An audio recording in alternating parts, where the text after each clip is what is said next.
Hello everyone. Well, the verdict has come out on IndyCamp, and as was predicted, the Parliament did not rule against itself. JA, back in 2012, did an appeal to humanity offering the benefits of bringing back God's law. The benefits of bringing back God's law is the true Jubilee, and the true Jubilee is forgiveness of all debts, which is supposed to take place every 7 years, but doesn't happen under man's satanic legislative system. No one showed up. Millions of emails were sent out to millions of people to simply show up, and no one did. People chose in 2012, through their actions, decided that they would rather work under man's Babylonian slave system of the New World Order. There's nothing new about the New World Order. It's the enslavement system that's been eroding God's laws since its inception. Jesus came 2,000 years ago to wake people up then. And what did they do? They had him crucified. Jesus was a dissident. Jesus bucked the system. Jesus bucked man-made legislation and wanted people to eliminate their arrogant pride, thinking that they know better than God's laws. And as a result, the world has spiraled out of control. Man is enslaved, working for the dollar or the pound or whatever monetary system your country operates under. And you are enslaved because you do not support God's laws. And as a result, God is going to allow punishment to befall the earth.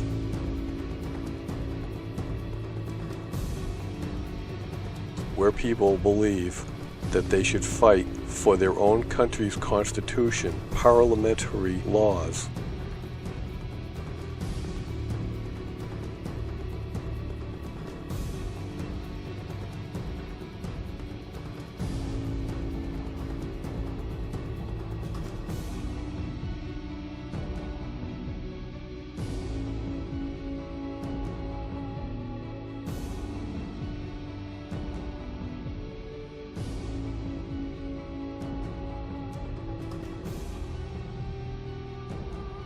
there's going to be mass death as a result of World War III. The fact that I'm actually even having this conversation, discussing this possibility, or should I say probability, is mind-numbing. The ramifications of nuclear winter and all that comes along with it, where billions of people are going to die, simply because they're too arrogant to go back to God's law and fight for God's law and stand up to evil, satanic repression, because people are too complacent with their comforts and luxuries of money and mammon, that is all temporary. You can't take this stuff to heaven.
Stop making my father's house a marketplace! Since the trial in IndyCamp has taken place, so much has happened. It's kind of mind-boggling. I will go over the result of the judge's verdict. Unfortunately, people have chosen not to do the right thing. No one showed up to support the IndyCamp group, and as a result, the satanic rulers of the parliamentary system, which the Queen is behind, that whole system is being allowed to be perpetuated because people would rather be enslaved than stand up for independence and to follow God's laws. And as a result of humanity making a conscious choice by not doing anything, God is going to allow World War III to happen. And since this verdict came down, so much has taken place. Steve Pieczenik came out to expose the coup d'etat that's taking place in the United States and supposedly a counter-coup. The bottom line is, these Luciferians have had thousands of years to plan this. I can only pray that God's people are actually intervening and fighting against Satan and these Satanists that are imposing their new world order on humanity. The Jesuits are behind it, and the Queen is at the top of the pyramid, and Satan is leading her. So Satan is the absolute pinnacle of this pyramid of power. Below Satan, you have the Queen of England, you have the Jesuits in the Vatican working through the Pope, and you have the District of Columbia in the United States, the Jesuit-controlled politicians in the United States that are using the United States economy and the dollar in order to manipulate the world. And it's all to create the new world order of Satan. These Ashkenaz Zionist Jews from Israel, they are not of God. They do not follow God's law. They follow the Talmud and any other man-made legislation, Parliament, the Constitution. All these things are not God's law. And as long as people, through their arrogance and self-worth, want to follow man-made legislation, God's going to allow the judgment to befall and destroy the 12 lost tribes of Israel. It's unfortunate, and man has made a choice. And God is watching, and he's going to allow the prophesied biblical end times to unfold and unravel, which is happening right now. They want to create civil war in the United States in order to get rid of as many people as possible in the United States and to disarm them. Once they're able to succeed in disarming the American people, that's when they will turn the United States into China. This is what the New World Order plan is. The one world government, to have anybody who will be passive and go along with the system to be enslaved as the people in China are. This is prophesied. All these things are going to unfold because people did not support this trial in Scotland to bring back God's law. Father will allow any effort to bring back his law here on planet Earth to succeed. But if man, through either complacency or not doing anything to impose God's law here on earth, and that's the Torah, then God is going to allow all the horrors that are prophesied in the Bible to unfold. And we're watching it happen right now in real time. Hannah Michaels published another article that I'd like to bring to your attention in regards to the verdict as a result of the IndyCamp appeal. The Court of Sessions has made its decision as outlined in IndyCamp eviction appeal thrown out by court decision. Just as expected, the open and shut case upheld Alan Turnbull's decision. They say no human rights were violated, which addresses only one of the four groups of appellants. According to Jar's second affidavit, he wrote that Turnbull's decision that their argument on human rights of IndyCamp to occupy the land over others was correct. Thus, all this group and their spokesman Keatings did in court was essentially rehash the same failed argument as Christ told them. He told them they were always going to lose because they put their faith in the wrong system. The court addressed this group's argument because it was the only one they could argue against. However, they conveniently ignored and lost, quote-unquote, the argument they could not argue against, God's law in Christ's affidavit. They also ignored and rejected the assertion by the Stone of Destiny group and David and Arthur Gemmell that the judges were incompetent to judge on the matter, as well as a request by all four groups to have a jury trial. The arrest of Stephen Criley, which coincided with the date of the appeal hearing, was first released on this blog. News spread by social media and the BBC ran a brief article, Threats Charged, over the IndyCamp court appeals papers. Criley is still curious as to why his arrest coincided with the hearing on October 19th. He took the option of speaking with a duty lawyer before seeing the sheriff, and Criley agreed that no plea would be offered and bail conditions would be accepted. The duty lawyer told him that it would take up to 6 weeks before he would hear from the court, and Criley would be contacted from the Glasgow office by post. Criley said, "This is when he will learn the official charges against him. They are going to prosecute me for sending the affidavit, the same affidavit that the court said went missing, quote-unquote. Criley asked, how can they arrest Criley over an affidavit whilst claiming they don't have the affidavit? It has now been learned that the court received at least 7 copies of Christ's second affidavit, 2 by registered post, and at least 5 hand-delivered copies. Although they refused to stamp them when these documents were submitted, obviously so they could quote-unquote lose them. Criley's arrest was based on the registered copies submitted to the court, which again instructed them to return to God's laws, which is something they absolutely do not want to hear or do. They continue to fail executing true judgment. Please go to the King of Kings Bible. Link will be provided below, and read Zechariah 7:9 to 7:13. It is considered criminal activity of the courts to quote-unquote lose submitted documents and lie about them having quote-unquote gone missing because they cannot refute them. Is this honorable? No, it certainly suggests the court enjoys a corruptible amount of control and does what it likes within its compound. They are in violation of God's law, as outlined in both Christ's affidavits.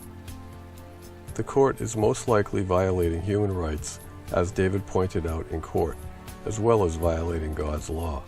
Leona Dorian, described as hand-picked for the job by led the panel of judges during the hearing. It was her who interjected the opinions of the judges to keep things on the fast track, including her comment about a jury trial, of which she wants to hear no more about it.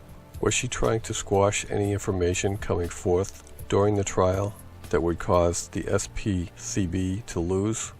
Does this not amount to bias and corruption? Of course it does.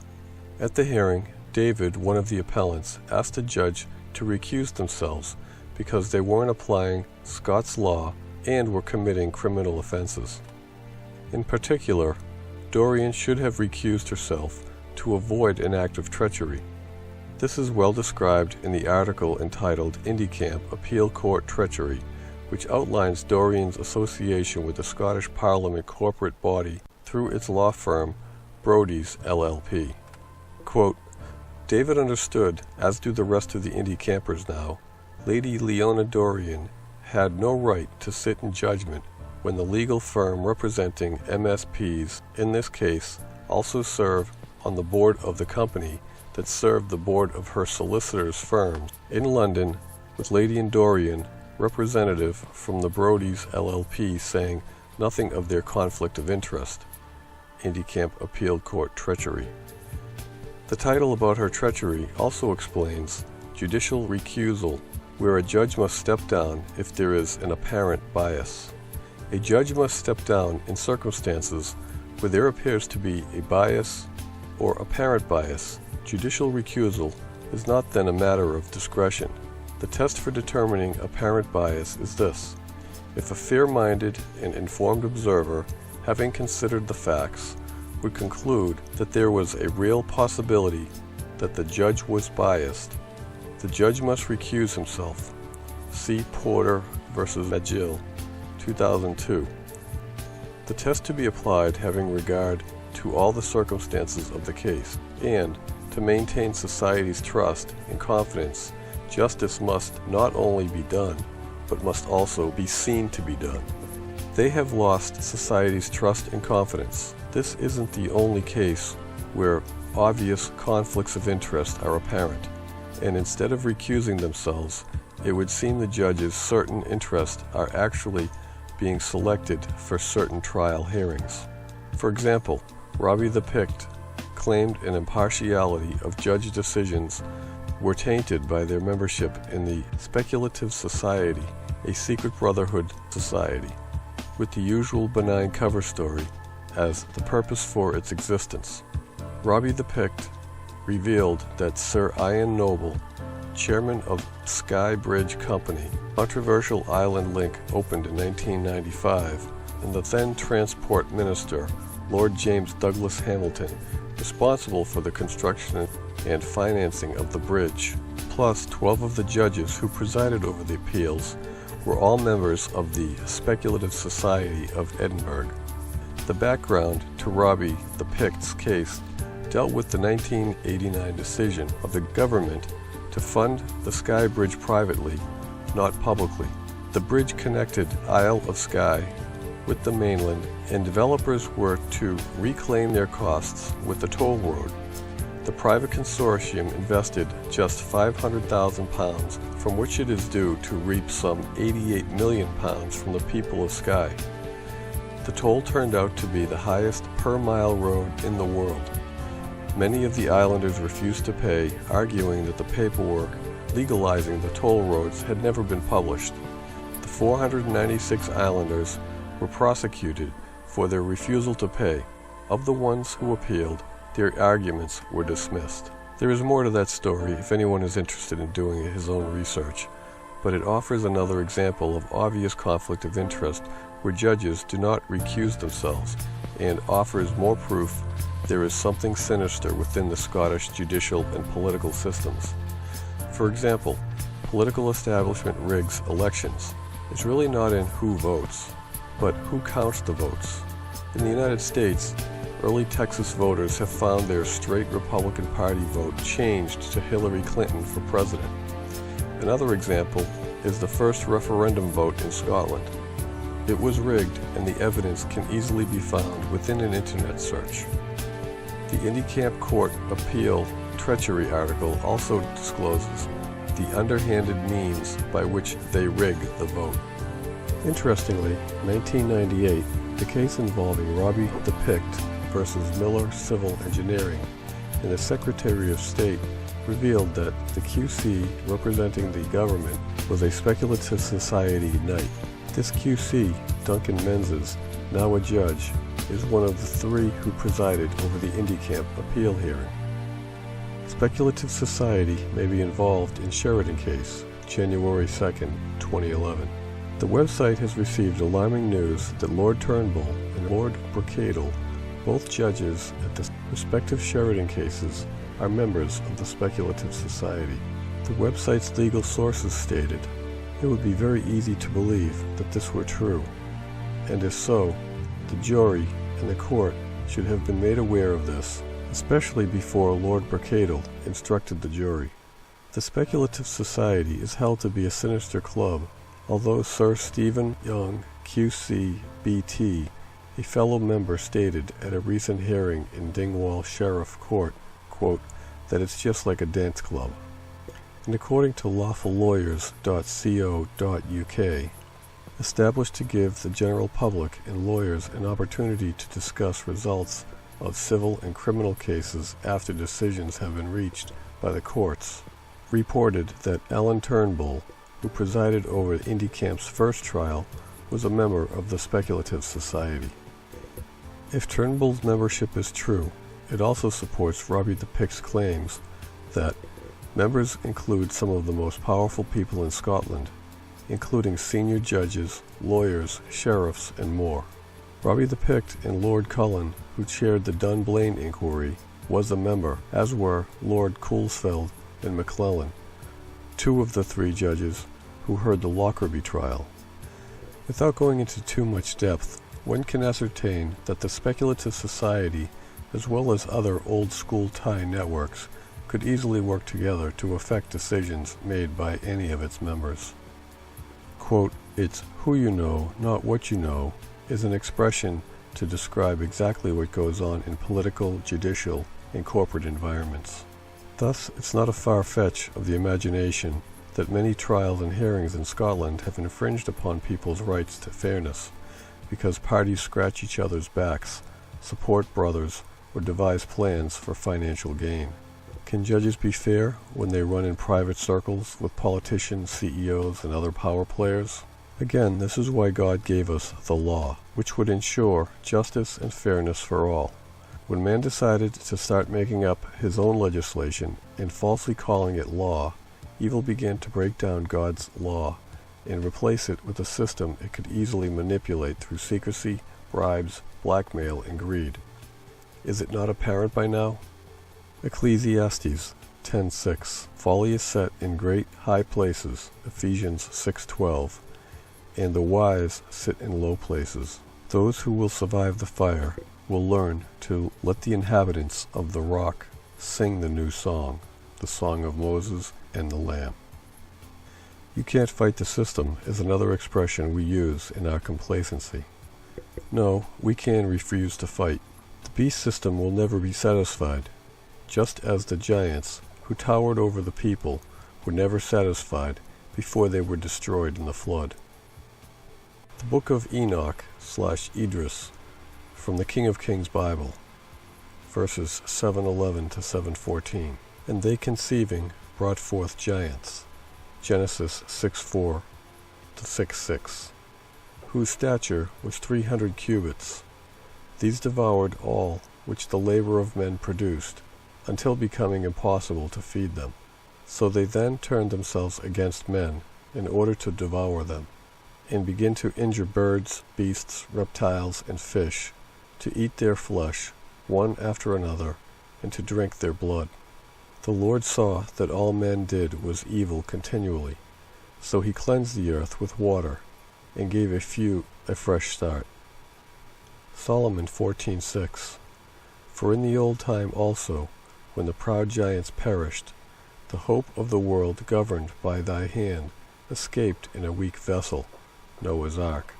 It left all the ages a seed of generation. He again is going to give a few a fresh start, but this time cleansing the earth with fire. This isn't going to include the giants who tower over the people today, likened to the beast system's chief operating officers, oppressing and devouring the masses. The system is rigged, and it's not in your favor. When you come across injustice, you must fight it, and in many cases, be the David in the David and Goliath story. He did it with a stone. Your stone is the truth. Genesis 49:24 from the King of Kings Bible. But his bow abode in strength, and the arms of his hands were made strong by the hands of the mighty God of Jacob. From there is the shepherd, the cornerstone of Israel. Daniel 2:34-35 and 45, cross-reference. Luke 20:17 and 18. And he beheld them, and said, What is this then that is written? The stone which the builders rejected, the same stone has become the head of the corner? Whosoever shall fall upon that stone shall be broken, but on whomever it shall fall, it will grind him to powder. The book of 2 Esdras gives us more detail about what would be going on in the world with the stone would sound. 2 Esdras 5:5 from the King of Kings Bible. And blood, life, shall drop out of wood, deforestation, and the stone, the Messiah, Christ, Mahdi, shall give his voice, and the people shall be troubled, and the air-goings, wind patterns, shall be changed, El Nino, trade winds, etc. It also described many signs that are currently happening to us when the Sun of Righteousness, see Malachi 4:2, would suddenly shine and lighten the people. Again, in the night, in the darkness. He is magnifying the law, just as described in Isaiah 42:21. The I Am is well pleased for his righteousness' sake. He will magnify the law and make it honorable. Deuteronomy 33:21. Does anyone ever stop to think what Jah did by submitting his affidavit of truth? It magnifies God's law. No one can argue against it. Thus, the opposition's snake-like thing to do is ignore it or lose it, or even devise an unfair scheme to war against him. There is only one thing they're forgetting. He will make war with them. Revelation chapter 19. He will set a variance among the people, and he will fulfill the law. Matthew 5:17-18. Men will never be able to fairly govern other men without the law. This was told to us when we begged for a king to judge us. 1 Samuel 8:6. God's response was as follows. 1 Samuel 8:10. And Samuel told all the words of the I Am unto the people that asked of him a king. And he said, This will be the manner of the king that shall reign over you. He will take your sons and appoint them for himself, for his chariots, and to be his horsemen, and some shall run before his chariots. And he will appoint them captains over thousands, and captains over 50s, and will set them to sow his ground, and to reap his harvest, and to make his instruments of war and instruments of his chariots. And he will take your daughters to be confectionaries, and to be cooks, and to be bakers. And he will take your fields, and your vineyards, and your olive yards, even the best of them, and give them to his servants. And he will take the tenth of your seed, and of your vineyards, and give it to his officers and to his servants. And he will take your men servants, and your maidservants, and your goodliest young men, and your asses, and put them to his work. He will take the tenth of your sheep, and you will be his servants. And ye shall cry out in that day because of your king which ye shall have chosen you. And the I Am will not hear you in that day. Nevertheless, the people refused to obey the voice of Samuel, and they said, Nay, but we will have a king over us. All Lucifer and his synagogue of Satan had to do was infiltrate the crown and its governing bodies to accomplish their goals. And England's current fraudulent crown, Elizabeth II, has given assent to thousands of pieces of legislation that have robbed the British people. The Scots want independence from the English monarchy, yet they do not see that the oppression will not end, because there is a cancer within their own system, and it's the same cancer that wants alignment with the European Union. A front for the Communist Party given birth after World War II, proving that Hitler finally won the war, enslaving the United Kingdom, Christ's kingdom. The oppression will not stop. Thus trading one evil for another isn't the answer. The answer is found by heeding Christ's words about God's law, which will be the last government on earth. God did not allow Elizabeth II to be crowned on the authentic Stone of Destiny in 1953, because he has reserved the right for the Shiloh, the Christ. Scotland is likely to remain part of the United Kingdom in the end, because it will be given to Christ, Ezekiel 21:27. Plus, the Bible states the final war will be the 12 tribes of Israel against the rest of the world.